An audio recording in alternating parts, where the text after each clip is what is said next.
Good morning. Hi, I'm Malcolm Nance. Welcome to day 50 of the U.S. Iran war on the Black Man Spy podcast. This is the special, I don't know what to call it. We have the Warcast. Is this like the Cease cast or the Peace cast or the BS cast? Because a lot of BS is flying. Um, Give me a moment to turn on our monitor. A lot of Excuse things are my being language. said and discussed right now that all of us are quite confused about whether there actually is something happening or not. And this is why you come to the Black Man Spy podcast, right?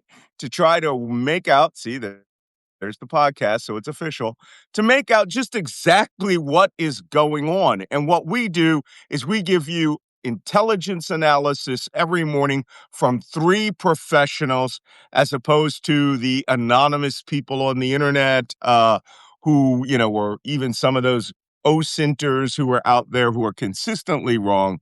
We give you expertise from the U.S. Danish intelligence community and then cultural intelligence that you need from our other experts. So first, let me introduce Jacob Kaarsbo, Danish intelligence officer extraordinaire, Middle East warfare expert like me, has a lot of experience in the field, and the most popular political intelligence analyst in certainly Denmark and maybe even part of Scandinavia, right?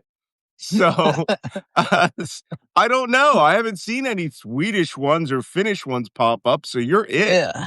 You're it. I don't know, man. I don't know. I'm here anyway. You're there. Well, I'm surprised that you're here, that you're not What out. else is doing or saying? It's all good, man. Audios. Do I have some good audio here? There you go. Yeah, how you're not out giving some fancy speech or attending some fancy ball or having a private tea with the king, which if that ever happens, you better call my black ass straight over. Okay. Yeah. I'll It's hire an pretty hard executive to get jet. hold of 'Cause our king, but I'm having it with the king. I'm a modest guy, so. I know he's a figurehead, but he's a really strong figurehead. He seems like an extremely cool guy that having a tea with would be like a blast, right? We'd be starting out with oolong tea, and the next thing you know, it's brandies for everybody and schnapps left and right. And now that I know how Danish schnapps works, right? So Yeah. I'm an expert on that. It's So violent our stuff, man. other analyst is Wajeeh, the gay lion reporting in from Minneapolis, Minnesota. How you doing, Waj? I'm still alive, still kicking. Appreciate being here, and there's a lot to cover today. There's every day I'm like, okay, the BS is over. No, it's not. The BS is nowhere close to It over. gets worse. It gets worse. Malcolm was trying to figure out what to call this. I'm like, this is the shit show. This is Well, it can. Don't worry, it'll get worse. It'll get worse before it gets better, as the old saying goes. And in this particular circumstance, I'm not quite sure what's going to happen first. Get worse or is it going to get better? That being said, first, a little light banter amongst the morning AM TV crew. What kind of coffee mugs are we sporting? Can you grab me that mug? I've left my coffee mug. I'm up in my What kind of mugs we got here? summer Oh, I have house some light. near the I have top more of light. Denmark. People have complained that. Oh, well, a summer house. That must be very, very nice. It is. And I forgot to bring my mug in here. I've just snuck into the bedroom because it's a little tiny cottage I don't near the care if top it's of a paper Denmark. cup. Okay, that's all right. You're absolved of that. And I'll go and get it. I'll go and get it, man. Look at Wajeeh. He's like so proud of that Wonder Woman mug that he's sporting right now. He's so proud of it. He's waving it left and right. yeah. Yeah. I'm a feminist, baby. Yeah, well, I'm with you. I'm a feminist too. And, the question is, Okay, there you go. You've got a borrowed, you know, a borrowed Airbnb 1970, coffee mug. 1970s. It's white and orange, and it's from the 70s. And yeah, it's an old summer house. So Okay. that's So Wajeeh, my question to you is, which Wonder Woman is the one that you like most? The one from the cartoon from the 70s and 80s? The one from the what was her name? The from the 1980s? One Linda Carter Wonder Woman, or the modern Wonder Woman, right? Gal Gadot, which, to be honest, that's my favorite one. If I was honest, I wasn't That's like real one. introduced to Wonder What's yours? Woman. I wasn't introduced to Wonder Woman until later on, so I didn't even see the cartoons from the 70s and 80s. Lucky you. So, but it's all we had back then, man. It was just like my problem with Wonder Woman is she's in this red, white, and blue and gold costume as an Amazon. She flies in her invisible jet. The jet is invisible, yet she is completely seen like she's sitting in an imaginary seat in the air flying through. And it's like, wait a minute. The jet's invisible, but you're not. that's that's how the cartoons dealt with us and led us to our imaginations. On my part, I have a cup that fully supports what is going on in the Strait of Hormuz right now, which is our lovely shit happens mug. But when you drink it, it says at the bottom, but coffee helps. Okay. So now we're fully equipped to start this program and to start our day. It's a dynamic one. I feel sorry for anybody who goes, oh, it's Saturday and peace is broken out and everything's Uh-oh. everything that you have been told about this war and ceasefire is false. And here's the worst part. I can't find and being told there's my about notebook. freedom of Uh navigation. I oh, fawn operations. Well, I spent hours this morning, hours, and we're back to like the war where I have 2 pages of notes, and this is supposed to be the peace. So you guys are going to have to really help a brother out here because I don't know. Okay, first, let's start with the basics. Wajeeh, has there been any change in the casualties? If there really hasn't, we don't. No, But there let's go hasn't over been the much casualty change. count from the war again, please. There hasn't been much change, if I'm being honest. That's the one positive. Okay. Oh, That's the one positive. The one positive is that the war casualty count has not really changed. We're still at 2,000 some hundred persons in Iran, maybe as many as 3,000 because I think they were digging out people. Lebanon has frozen. We are in 10-day ceasefire, which I had a long talk on Mario Noafal's podcast yesterday, and he was just like, isn't this awesome? And that guy's like the most optimistic guy in the world, you know? And I go, yeah, the Israelis are doing intelligence, surveillance, and reconnaissance. And back in the Lebanese Civil War, not the Lebanese Civil War, the Israeli push on Beirut, Tom Friedman, the famous New York Times journalist, wrote a very good book about Lebanon in 1982, 1983. And he said accurately, this was the Israelis. A sleeping Syrian soldier in the Bekaa Valley would lean over in his chair, his rifle would fall, and a single shot would accidentally discharge from it.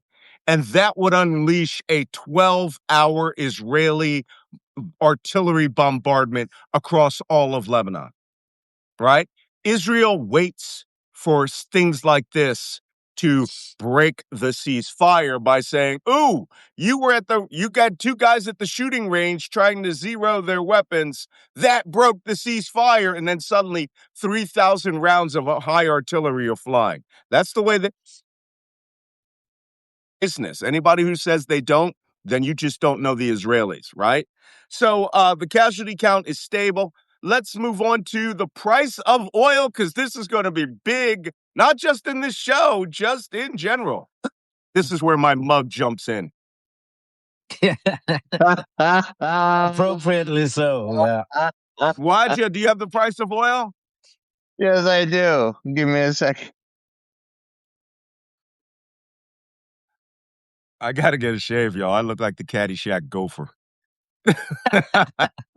All right, ladies and gentlemen, our WTI today is at Let's 83.85. fetch some oil while we can. Holy cow! Halas, Let's money for buy. Buy your barrel. Hearing the bottom. If you got a chance to buy a barrel of oil, buy it now. No, It is too Fill it on late. Monday. Too late. Too late. That is a $20 drop. Now, I have to admit, a few days ago, I said that WTI would hit 120. It did not. It hit 115, and that was its peak. Now it's crashing because peace, love, and happiness is breaking out. Brent North Sea crude is realistic at 90. Murfan is down to 91. Wow. However, I am still reading the Mr. Global. Dude, that's enough. If you watch Mr. Global on X, poor guy's pulling his hair out because he's like, that's not what the oil is selling for in the Persian Gulf. It is selling 122 to 150. At one point, it hit $200 a barrel for real physical oil that was actually there. So one of the things that he said yesterday that I didn't brief, this wasn't Mr. Global, it was another one. The International Energy Association said markets are underestimating the impact of this. They are unrealistically overestimating how things are going, and it is going to bite them in the ass. They didn't say that. That's my interpretation. It is going to bite them in the ass in the next 2 months. The IEA also said oil will not return to normal for 2 years. Yeah. That's when the backflows will have been able to fulfill all those contracts. Things are bad. And anybody who's sitting out there going, no, halas, everything wonderful. You are going to, if they're trading on that and spending other people's money, yeesh, that could be interesting. Commentary, gentlemen. But The Malcolm, OPEC you're right. market. The One at a time. IEA should add some spice to their reports by saying it's biting their ass.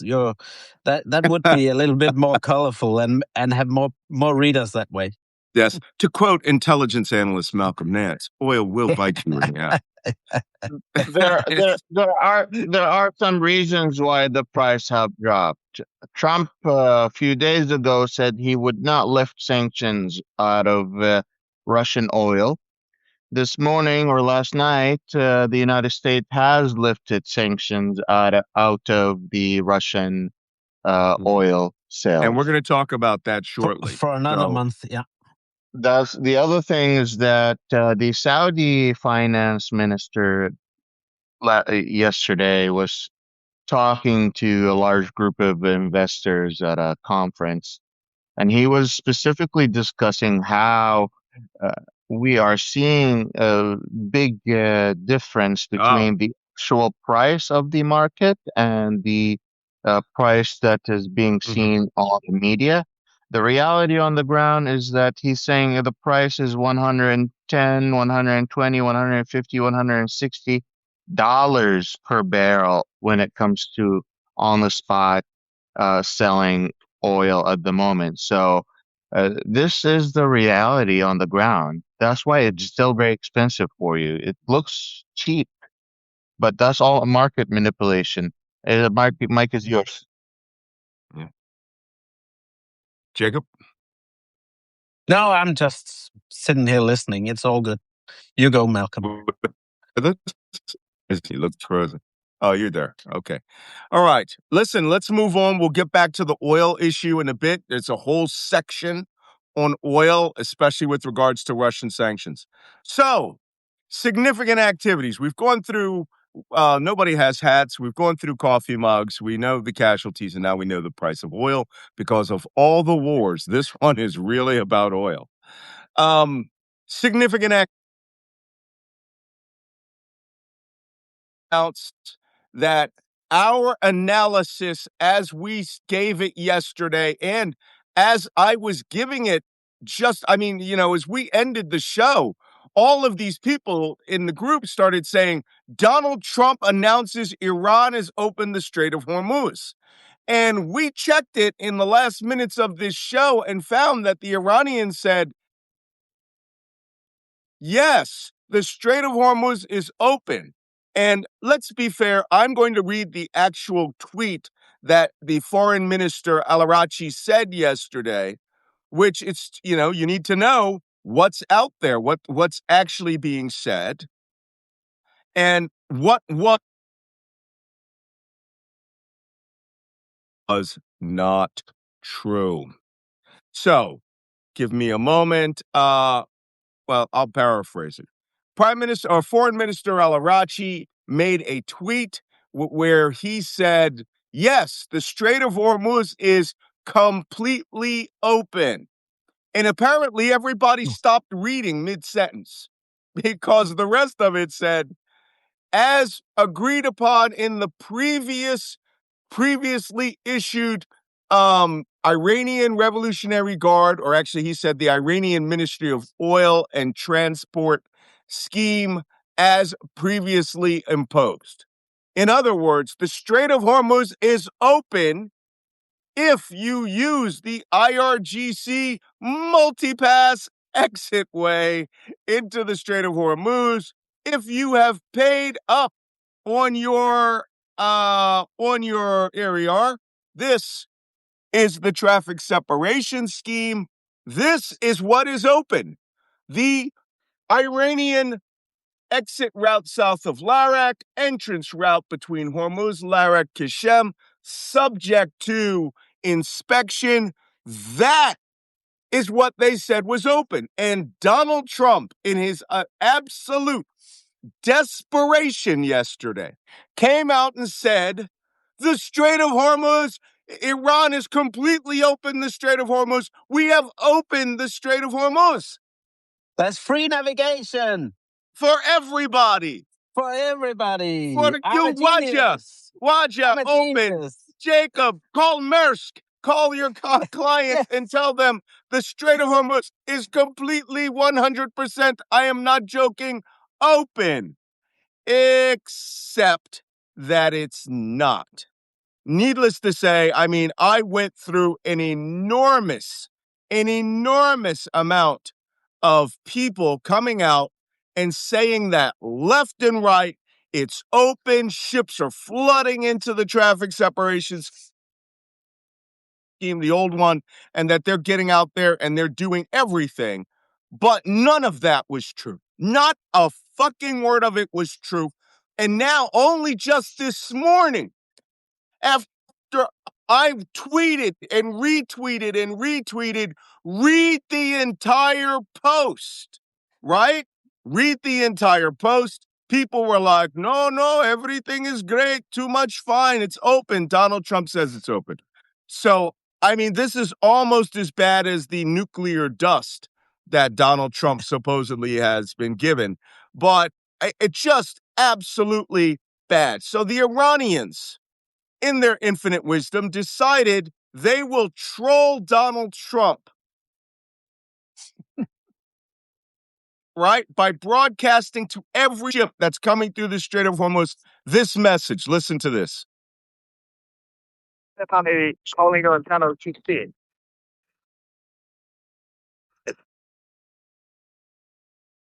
Malcolm, you keep freezing. Outside the treaty of some idiots. If you want to pass through the strait, you must ask permission from Iranian settlement. All vessels that have a connection with our enemy will be targeted if they try to pass the Strait of Hormuz out. I'll play it again. So I'll play it again. You can see if you can understand. You can hear it.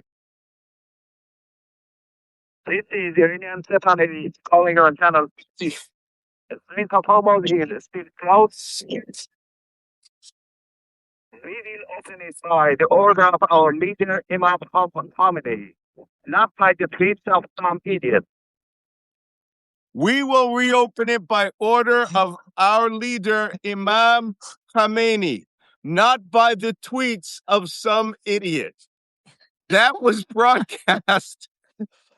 I didn't even That hear was that. broadcast on international ship-to-ship to all of the ships that were making a run for the Strait of Hormuz yesterday. So, what did that look like? It turns out there was a real mad dash to get to the Strait of Hormuz, get through the Strait of Hormuz yesterday. But because these people aren't stupid, pardon me, let me turn the light off. You guys can see this. The ships that went there went and did it through the traffic separation scheme. Here we are, led by the ship that was waiting the other day, the Starry Rich. That one got turned back. But you see these large group of ships start moving out of the Dubai area. And look, 1, 2, 3, 4, 5, 6, 7, 8, 9, 10, 11, 12. They said there were over 60 ships on the move yesterday. But here's what it looks like, what it looked like as they were accelerated, as they were trying to make their way up. But they were not going here. They were going up through the multi-pass toll booth, right? So here's what it looks like. And then suddenly, all of them start getting turned around right here.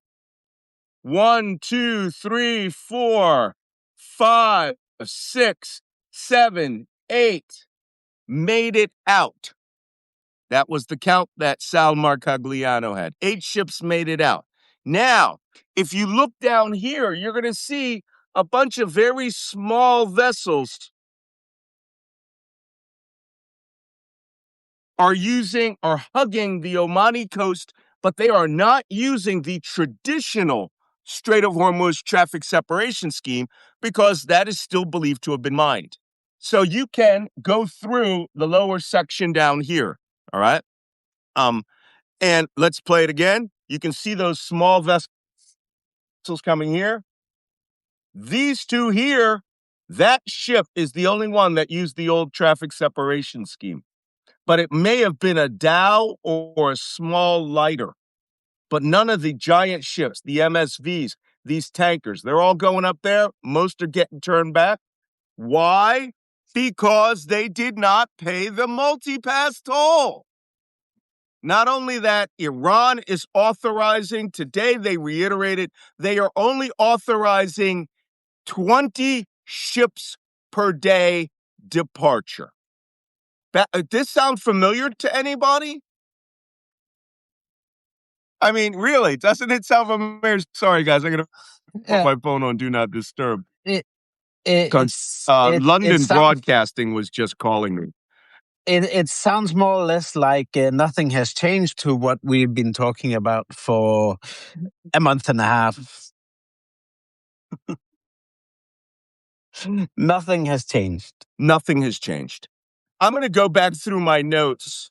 I have here every days of the last 50 days analysis, and I'm going to find the day they imposed the traffic separation scheme. And apparently, that's just now the way it's going to be. Donald Trump was so desperate, and I keep saying this in my television analysis, radio analysis, so I'm not holding out on any of you. Everything we're seeing here we can't see the paddling of the duck's feet below the water, right? But this duck is moving fast, and Trump is absolutely desperate to end this war.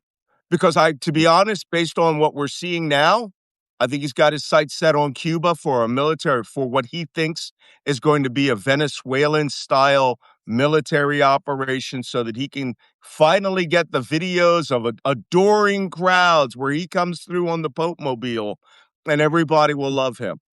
And he thought he was going to get that with Iran, not happening. So he needs the off-ramp here very quick. So the IRGC said only the traffic separation scheme we outlined a month and a half ago is out there. And that mass breakout, which is what people were calling it, was turned back. And just to make our point, the Iranians did not play games when it came to larger vessels trying to get out of the SOH. Let me find this for you. Here we are. Boop. This is the UK Maritime Trade Organization warning that one of those larger vessels, not the small ones, the Iranians didn't care about dhows and the little Omani little putt-putt boats. One of the larger vessels tried the shallow route.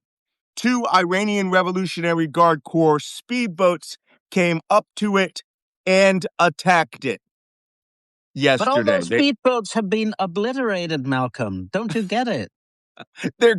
We can officially call them ghost boats. They've been obliterated.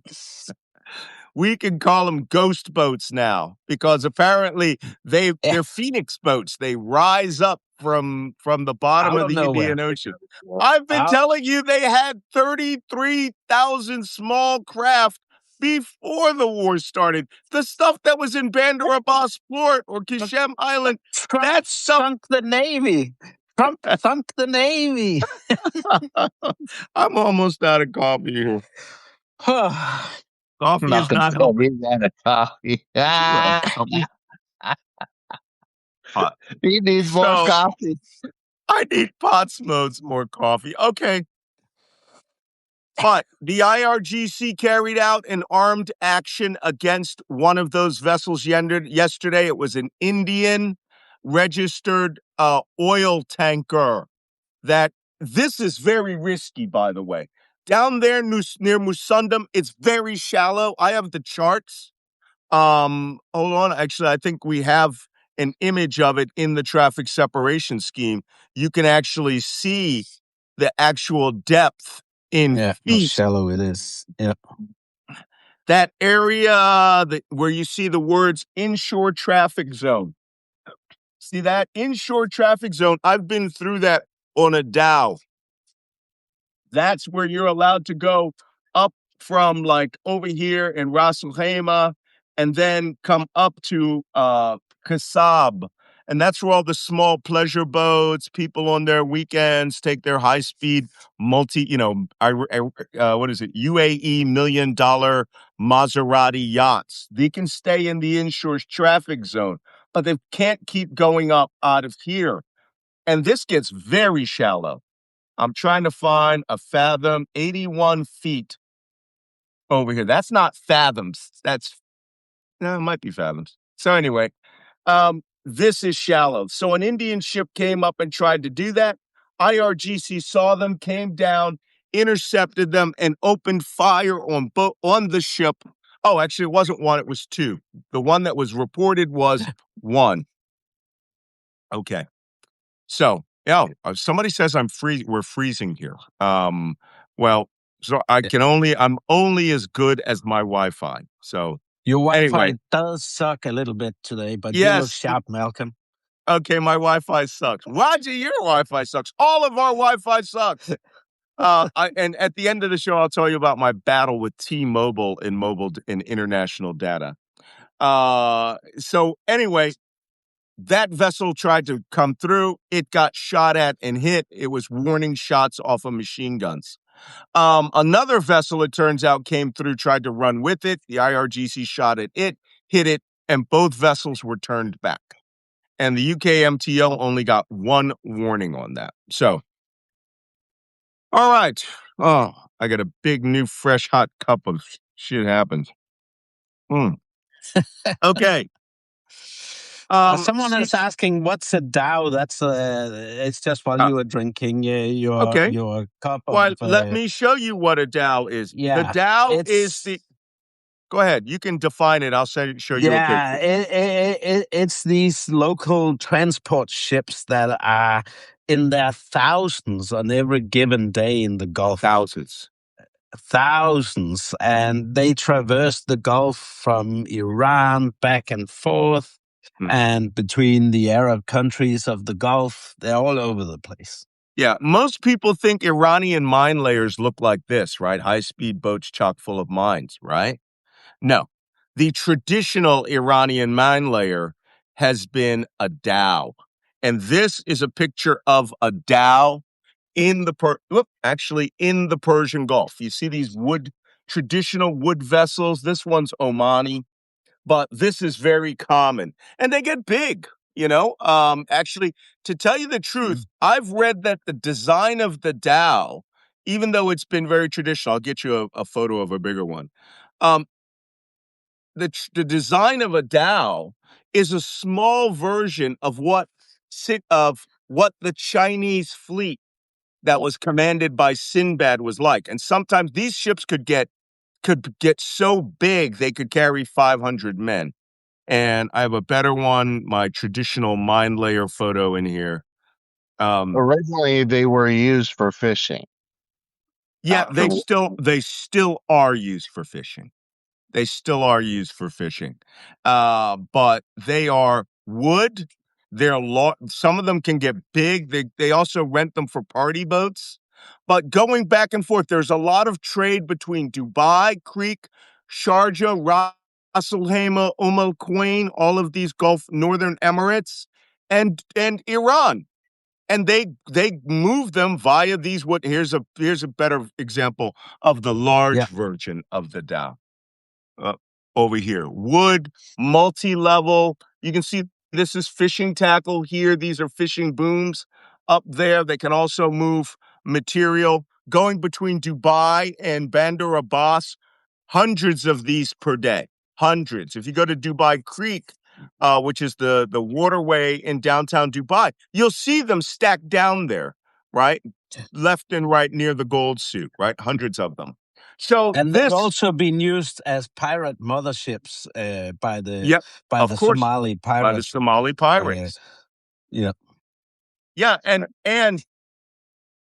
this is also the traditional Iranian mine layer. This is what they lay mines with, not that little boat that I showed you before with 4 mines. They can put like 8, 10 mines down in here, have a little ramp underneath it, and push it out. And the vessels run by the Iranian Revolutionary Guard Corps, and nobody knows the difference. So that is what a DHOW is. That's a dhow.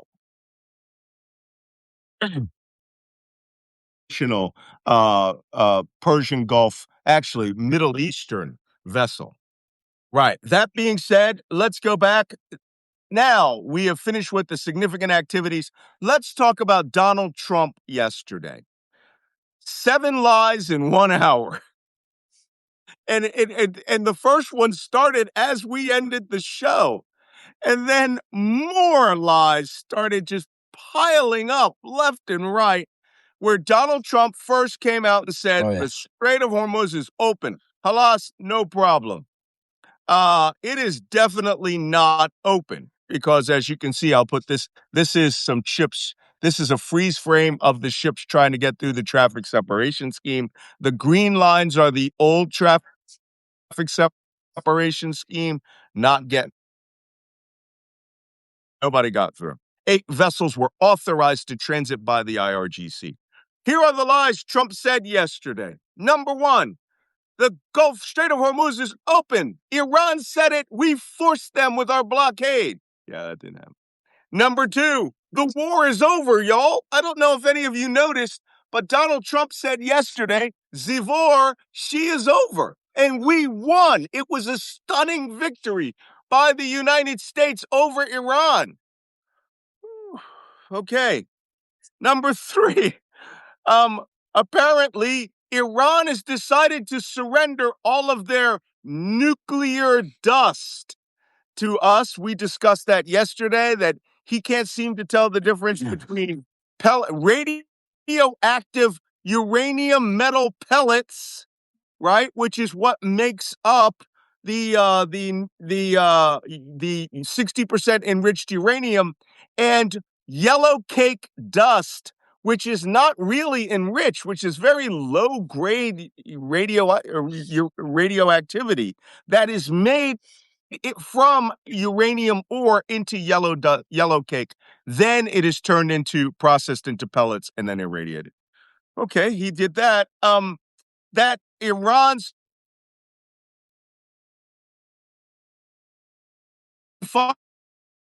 that came from, listen, I know that's true because that came from Barack Ravid. And Barack Ravid is the secret mouthpiece of Trump in the Trump White House. And apparently Trump just calls him up at random and tells him stupid shit. And Ravid, who's at Axios, just jumps right out and just does it. He just he just copies what he's being told. He's a stenographer. Yeah, Malcolm, just repeat that last point because you froze completely. Did I? What God? I can't understand why my Wi-Fi is sucking. Maybe I should turn this Wi-Fi off on my other systems.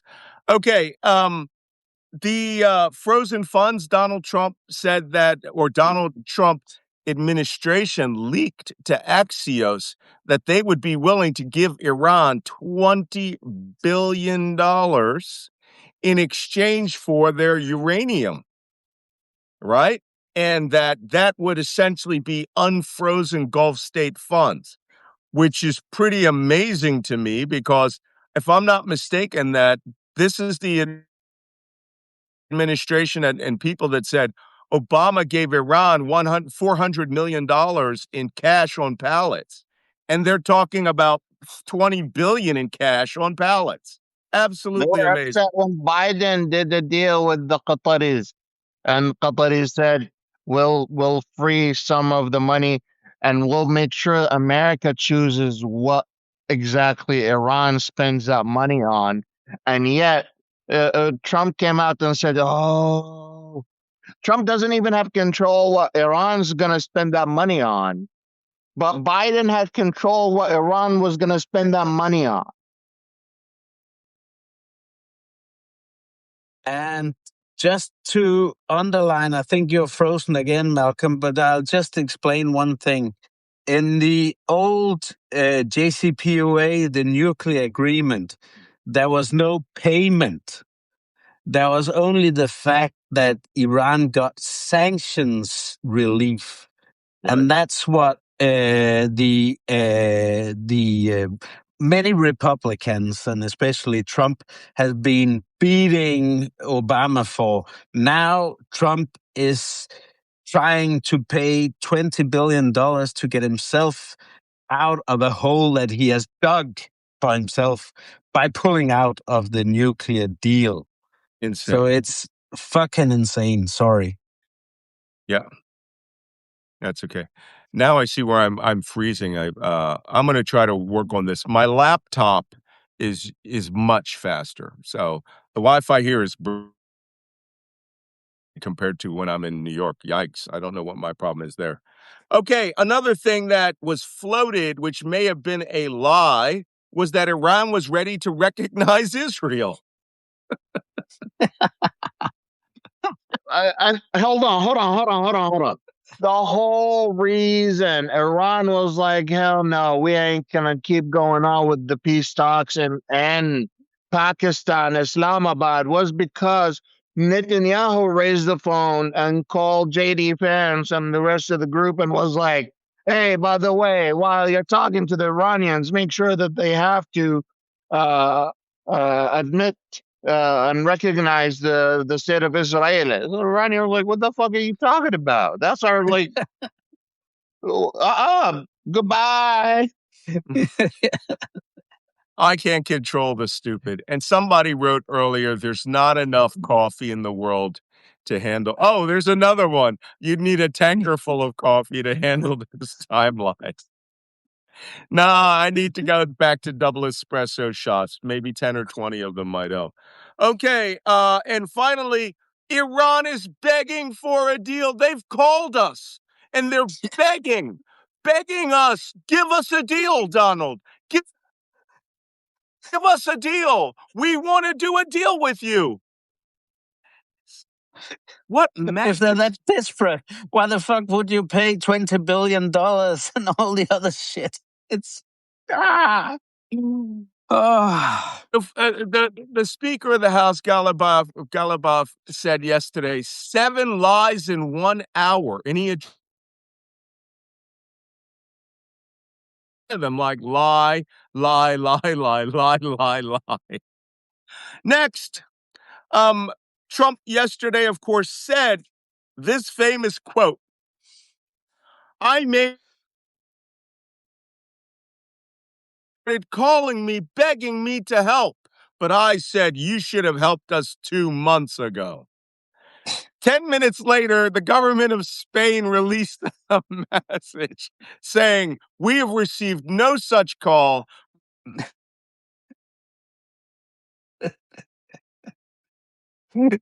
10 minutes for NATO countries to start releasing statements that Trump, I can't believe it. Is this really happening? Trump told a lie? Guys, make it true. Trump, Malcolm, you broke up badly there, but I think everyone that's listening to us realized how stupid it was when you were explaining what the Spanish government did, and yeah. Go on with that. I'm going to try to clear up my Wi-Fi here real quick. Go on.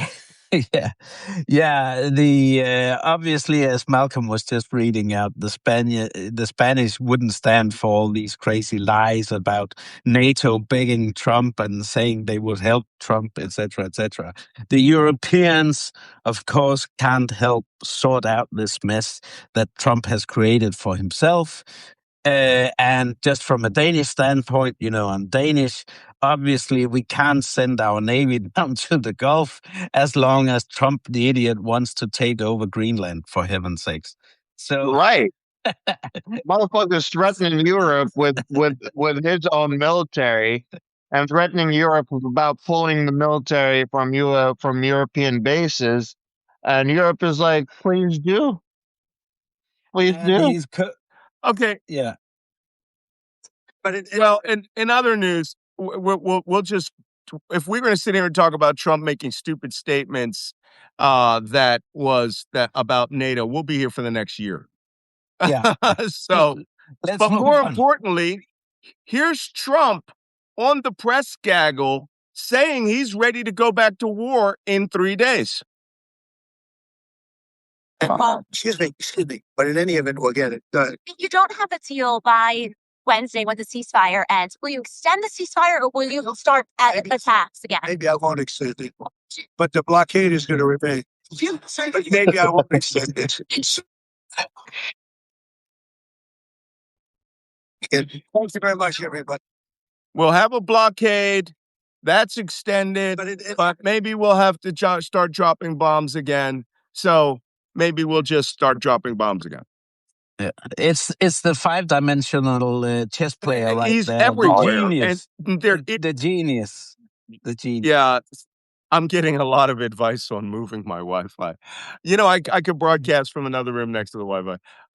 We'll see about that. But right now, the logic here defies everything, right? Next, J.D. Vance says the United States, he had a conference at Talking Points USA, and he said, the United States wants to rebuild Iran, and we're willing to go into economic partnership with Iran to rebuild and make them a great economy if they just turn the nuclear material over to us. Y'all, I'm sorry to say it. That statement is actually more desperate than anything that I've heard thus far. What do you think? Wajeeh? If he was in the camel souk, he would have been stolen a long time ago. They wouldn't even have given him donkeys with the word camel painted on the side. They would have handed him. They would have gone to the gift shop at Dubai Airport, and those little stuffed camels, right, that are about this big that you can buy as souvenirs that says Dubai on the side. He would have received a box about this big, and they would have said, here's your 100 camels, right? Then it's like, well, you didn't say they had to be real or alive, and we gave you a nice memory. I mean, this is amazing. But remember, this is Trump's master negotiator that he's sending to that he sends to do deals with the Iranians in Islamabad. I think the Iranians are pretty happy about that, Oh, yeah. Well, Mr. Dumbass. Hold on. Keep your shirt on. There's more. Besides the fact, I want to talk about two things. One, the USS Gerald Ford is passed down into the Red Sea again for us to start preparing to take on the Houthis if it gets to that. Or it may give the USS Abraham Lincoln a spell because they've been on station for almost 60 days. And I don't know where they would go for port visit, Mumbai? But we would have to see. Yeah, Wajeeh. I want to ask you a question because I talked about it in my own Q&A, but a lot of people have questions about the fatigue that soldiers already have on the U.S. carriers that have been deployed for more than 200 days, and how being deployed more than 200 days at sea is already too much. Would you take a minute to talk about that, please? Yeah, what we generally do is we schedule in port visits and we let everybody have 2 or 3 days to go drink and eat and have nice meals and blow the steam off. Then you come back. The problem with a combat deployment like this, Pete Hegseth, who loves guns and bombs and dudes, he Pulp Fiction. in Pulp Fiction, yes. He Oh no, my remark imposing made your this internet break. you need to be strong and stay on station. Okay. It says you need to be tough and strong and stay on station. This hurts the official. That's a long ass time. And I don't care if you say, yeah, we're doing the mission. We're having a grand old time. They are not getting the amount of food that they need. They're not getting what we call revictualed, right? They're not, because the distances that has to come. It would usually come from the Persian Gulf, not coming from the Persian Gulf. It has to come now from India or Malaysia, Indonesia, someplace that has large quantities of food that they can sell to chandlers, right? That meets U.S. Navy standards. Or we fly it into Djibouti and then put it on a ship. It's terrible.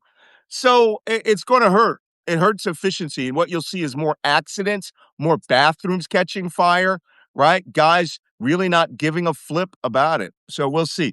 But 60 days is a long and let them have 2 or 3 days off. But no, this is Pete Hegseth. This is not World War II. Even in World War II, they pulled into Australia quite regularly, right? In between battles. These guys, they're looking tough. Okay. A lot of parents are worried because they're receiving photos from their kids on these ships showing them that they're not getting enough food, where they're getting a little piece of carrot on the tray or like one taco. I don't think that that's full rations. I think that that's guys who are like, I ain't going to eat that shit. This is all I find edible. They're funny. Sailors suck sometimes. They can be jokey. Okay. Besides the fact that Scott Bessent has lifted sanctions on Russian oil, as we said earlier, again, someone 20 minutes before Trump made his Strait of Hormuz announcement, 20 minutes, where oil was at $98 a barrel and spot oil was still at 150, someone sold 7,990 lots of Brent North Sea crude, right? Not barrels, lots. A lot could have been 100 barrels per lot, right? Like 700,000 barrels. 20 minutes before Trump made his announcement on the helicopter. And they made, are you ready for this? $760 million. 20 minutes later, oil fell $10 a barrel. Someone's making a lot of insider trading, and this has to be investigated. That's almost $1 billion on the oil that they had. I'm wondering if it's Baron Trump. Because remember, he started this war with $30 million of oil futures. So, and whoever has been doing it, that's the 12th consecutive trade that they have not missed. It is an insider. It's somebody in the family or in the White House who knows what Trump is about to say. And that would probably be the family who are like, Baron, go buy, sell your oil, sell it now. Next, as if, and then we'll go to questions, as if none of this was enough. And this is where I need to go get a coffee, one of those Walmart giant jug coffee mugs. Donald Trump announced he himself may attend the negotiations in Islamabad to sign the deal. And if I were the Iranians, I would be like, yes, come. We are ready to sign the deal, Donald. Come, Donald Trump. We will be honored. I would let his fat ass waddle into the room.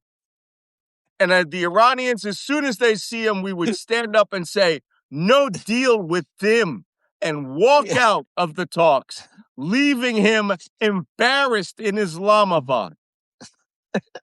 When the Islamabad negotiations happened, remember when I asked you who do you think the Iranians would rather negotiate more than JD Vance? And you said who? And I said Trump. Yeah, exactly. Yeah, Exactly. who wouldn't want to negotiate with Trump? I mean, he's a sucker. He's so absolutely desperate. He's desperate. He must have this off-ramp. And the beautiful thing is he's trying to build the off-ramp, a big, beautiful off-ramp. And no one will help him. No one will help him with this off-ramp. And the Iranians appear to be having a good time with this story. Okay, guys, let's go to questions, and I can try to improve my Wi-Fi by tomorrow. I may move venues into another room where we have Wi-Fi. Yeah, Susan, shoot away, people. Susan says, will Israel give significant notice to the Lebanese people before it starts bombing? Not usually. As people are returning to their homes, is this part of the international rules? People are returning to their home south of the Litani because of the ceasefire. And I was watching Al Jazeera this morning. I'm sorry. I got to show you all this. All right. This is Al Jazeera right now. Hormuz closed again. Because all yesterday they had Strait of Hormuz open. It took them 24 hours to have to recognize they got played by Donald Trump. So anyway, people are returning to their homes. The Israelis, unfortunately, have a strategy of where they are always primed and ready to shoot. And as soon as they think that somebody attacks them, a rocket gets fired, boom, like 100,000 Israeli soldiers will start attacking again. Unfortunately, it's the way they do war. Nancy Lewis commented on the food shortages on the Abraham Lincoln's care packages. Care packages cannot get through to them either. This is correct because the mail in wartime becomes an extremely low priority. They will only pick up priority mail that will be flown to Djibouti. And then in Djibouti, that stuff will stack up. They'll take the letter mail because letter mail is critical out there. And they will fly that in with critical aviation parts, and that is expensive. If it's on a ship like a fleet oiler, it could be weeks before they have an intermediate vessel pick it up, and the mail gets transferred to them, and then it gets cross-decked. So no, food is not going to get there. Food packages are not going to get there. Malcolm, did you hear that Hegseth's trying to get the Ford and General Motors to restart building missiles? We talked about that yesterday. Yes, we did. Alan Stewart says, if the war starts again, what next? I'm living and working in Sohar, Oman. Hey, that's a nice place. Afraid of what Israel might bomb the Bushehr nuclear power plant, which means I need to evacuate. Wajeeh, you can come up with me on this. You are not going to have any trouble in Sohar, Oman. You're not. That's the one country that's not going to really get bombed. They hit those 2 fuel tanks to demonstrate their power.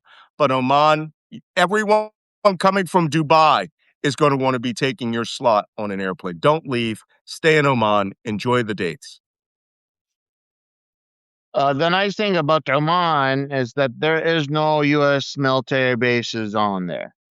There is a very small U.S. presence, and they have been a good ally for Iran for a very long time. That's why they were very confused when they were attacked in Oman. And even after the negotiations failed that they have tried to do, they have continued, and after they were hit by Iran, they have continued to call for an end to the war rather than decapitating the abilities of the Iranian regime, just like the Saudi government or the UAE government is demanding. Yeah. Okay. Yeah. That's why you will be safer. Yeah, you'll be safe. Yeah, Also, I Sohar is fully nice. agree. Okay. We're all in agreement. Yeah, Sohar's nice. I've driven through there, right? I've driven the whole Omani coast. And when I bought one of my Land Rovers from Muscat, no one's going to hit you there, right? Don't worry about evacuating. Laugh at all the people who may have to evacuate Dubai, right? Big city if this thing goes up. And in fact, you are sort of one of those places where a lot of people will move to. And that's your only issue. I mean, it's on the road to Muscat. Sohar, there's a road that crosses the mountain north of Sohar that comes from Ras Al Khaimah, and that connects, and you go straight down the coastal road to Muscat. Nothing's happening to you. Enjoy the beach. While you're there, go buy some frankincense. There's some of the best world frankincense there, and it's good for your neck. Oh, not as good as Yemen, baby. Sorry. Not like Yemen's where that stuff comes from. Yemen, frankincense, and myrrh. That's where you're going to get it from. Okay. Kyle Reese says, where are the U.S. Navy ships? They are somewhere out in the Indian Ocean. We're not going to talk about their actual location. What is Mrs. Lindsey Graham saying now that his persuasion blew up in American space? he's very still a unlucky for me. hardcore guy. He's a very hardcore guy, but the very unlucky thing for me, he's my fraternity brother. Oh my God! You were in a Oh, dear. sorority? Yeah,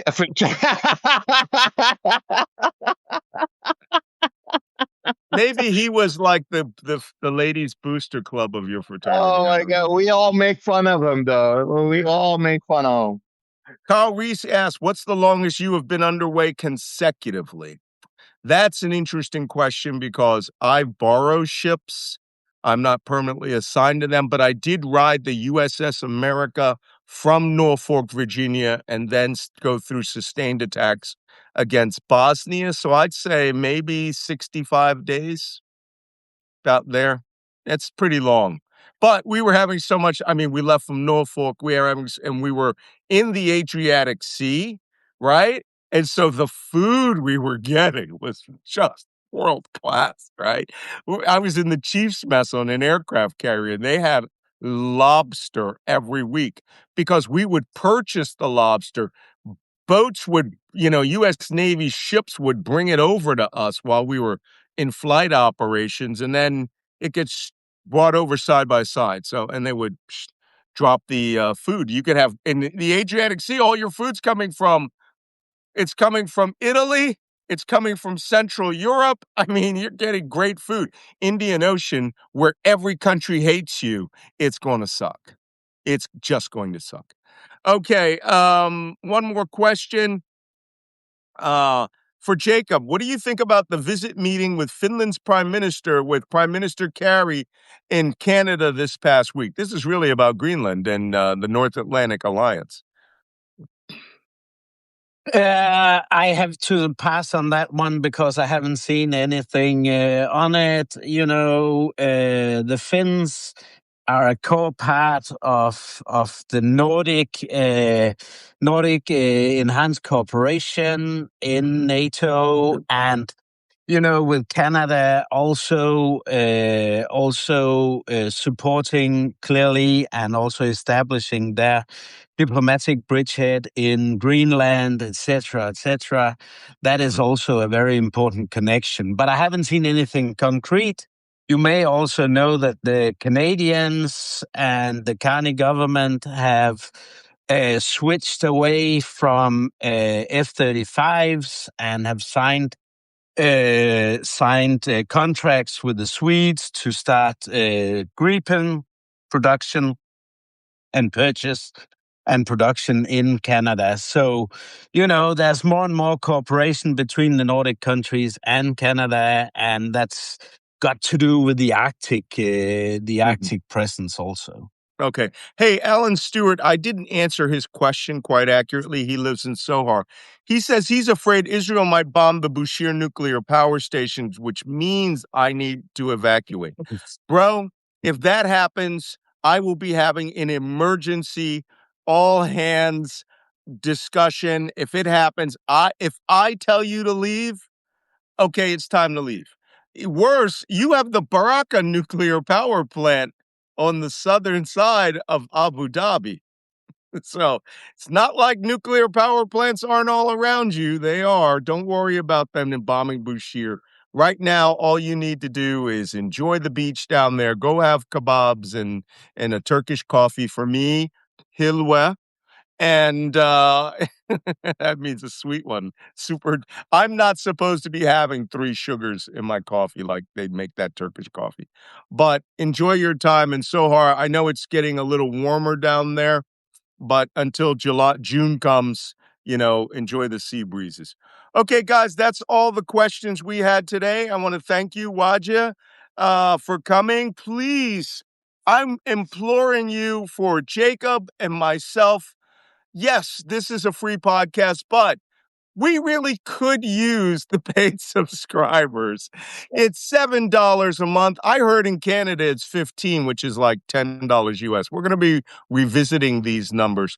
But please, if you want to support our work, support the continued broadcast of this, giving you this analysis, also, the ability to interact. You're allowed to ask questions, and you have the private chats, like Waj is going to be doing one, or Jacob, one of you is going to be doing one question and answer here, continuing the question and answer period. Please do that. I really appreciate it. I do have 3 different categories. We are modifying the highest category, which is an annual one, which is, we call it Circle of Spies. And that one is going to have face-to-face meetings. That one will have dinners with Malcolm. You can come up to upstate New York and get a hotel room and hang out and walk the dogs, But more importantly, it becomes very private. And I actually have a lot of people that ask me for private briefings. So, you can do that, but do it only if you really can afford it. And if you really would need this information and you want to be part of this community, because I'm reading the community comments. You guys are having a grand old time down there. That's great. And I'm glad that some of you even interact and help each other out with the understanding of this. So thank you very much. Lizzie Claiborne says, Trump speaking. I don't want to hear anything else for today. Okay. We don't have time for more crazy. All of us have lives. So I finally got physical therapy after my fall in Greenland, and I feel 100% better. And I have my second PT thing this afternoon. So be careful around ice. It was a 1-inch cube of ice that I slipped on a steep road. So, be careful out there. Go have a good day. Do not doom scroll. listen, if you want to talk to Wajeeh and read analysis with Jacob, go ahead, you guys. But don't worry about this. We will brief you all tomorrow on what's going on. All right? Wajeeh, If Jacob, if you're Bukra, watching this on inshallah. YouTube, you're watching a recording. Please go Yes. to Welcome Lance's account and subscribe, like, and share. And if you want to participate with us live, that's where we're at on Substack. And if you are watching the recording, make sure to also subscribe. Thank you very much. Okay. And I'd just like to say, as you know, as many of you know, I'm on my way to Ukraine. So whether I I'll forgot be able about to that. log on for the next couple of days, we'll see. I'll let you know, Malcolm and Wajeeh. But I'll be a bit on off for the next few days. But I'll shoot some messages and try to log on at this hour. I'm glad you mentioned that. Yeah, I'm going to hook you up with Phil Ittner, and you and I may do a Phil Yeah. Ittner show. And would you? Exactly. And I need you to inventory my gear bag that's in his house. It's been his house for like 4 years. So, and the only time he sees me is when I show up in Ukraine. I go, "Hey man, where's my gear bag? My helmet, my armor?" You know, Yeah. he's just like, "Yeah, I'm like your personal closet." Thanks for reminding me, because I have Phil's contact already. So and I've been in dialogue with him. So I need to get Okay. hold of him to set If something you up need for this if week. you need armor, you can take my body armor and my helmet in there, and I got top of the line, baby. I'll stay out of direct fire. You don't, hey, bro. You don't get much of a choice on that. I I got said some news for you. direct. Who knows about indirect? But Shaheed time. Okay. yeah. Take care, guys. Oh no. We'll talk to you all tomorrow. Inshallah, Bukra. All right. Bye bye. See you tomorrow.